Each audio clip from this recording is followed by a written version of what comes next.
अस्सलाम वालेकुम दोस्तों, यहाँ पर हम आपको अहम तरीन ब्रेकिंग न्यूज़ से आगाह कर दें। ये जो इसराइल ने भारत को मिज़ाइल फराहम किए हैं, ये मिज़ाइल भारत पाकिस्तान के ख़िलाफ़ इस्तेमाल करेगा या चाइना के ख़िलाफ़ इस्तेमाल करेगा।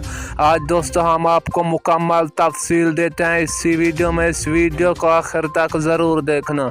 उससे पहले हमारे चैनल को सब्सक्राइब कर दें और साथ ही दिए गए घंटी के निशान पर भी ज़रूर क्लिक कर दें ताकि इस तरह की मज़ीद आने वाली वीडियो का नोटिफिकेशन आप तक बआसानी पहुंच सके। जी दोस्तों, हम आपको बताते चलें, ये जो इसराइल ने भारत को मिसाइल दिए हैं, ये अब इस्तेमाल होने वाले हैं चाइना और पाकिस्तान के खिलाफ। दोस्तों, पाकिस्तान और चाइना का क्या कहना है हम आपको आज बता देते हैं। और पाकिस्तान का कहना है भारत पाकिस्तान पर कभी भी हमला करेगा तो पाकिस्तान और चाइना मिलकर भारत को सबक सिखाने में कोई भी वक्त नहीं लगाएंगे।